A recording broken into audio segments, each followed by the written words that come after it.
और मनुष्य का तन प्राप्त करने के बाद भी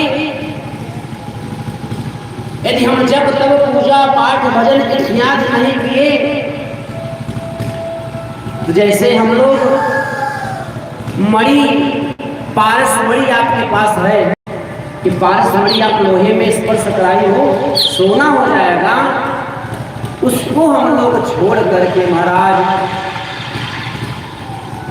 मिट्टी के लिए दौड़ रहे। लेकिन हर व्यक्ति को एक न एक दिन निश्चित रूप से वैराग्य होता है। मनुष्य को नित्य प्रतिदिन परमात्मा से साक्षात्कार होता है। आपको नित्य परमात्मा मिलते हैं, लेकिन आप जान नहीं पाते हैं। क्यों नहीं जान पाते हैं? आप इसलिए नहीं जान पाते हैं कि आप अपवित्र हैं, पवित्र नहीं हैं। यदि आप पवित्र नहीं रहेंगे महाराज तो आपको भगवान का दर्शन नहीं मिलेगा। जिस राजा परीक्षित से कलयुग डरता था, वही कलयुग राजा परीक्षित जी के सर पर बैठ गया। जरा से समझने की बात है ना। जिस कलयुग को मारने के लिए राजा परीक्षित जी धनुष बाण उठा लिए, वही कलयुग आज परीक्षित जी के सर पर बैठ गया। ऐसा क्यों? इसलिए महाराज बैठ गया कि उस दिन राजा परीक्षित जी का जो शरीर था ना, वो अशुद्ध था, शुद्ध नहीं था। कैसा सिद्धि? उस दिन महात्मा राजा परीक्षित जी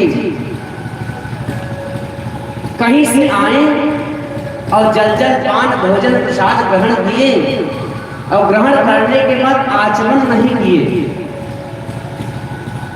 आचमन नहीं किए जिसके वजह से उनका शरीर अशुद्ध था। और अशुद्धता ज्यों ही कलयुग देखा, ज्यों ही प्रवेश कर गया। क्यों? राजा परीक्षित जी बोले थे, जहां पर झूठ हो, जहां पर अशुद्धि हो, वहीं पर निवास करना। हम इन्हीं से आज समाचार ले लेते हैं, बोले भक्त भगवान की। क्यों? क्योंकि सबसे ज्यादा अगर कलयुग डरता था तो राजा परीक्षित से डरता था।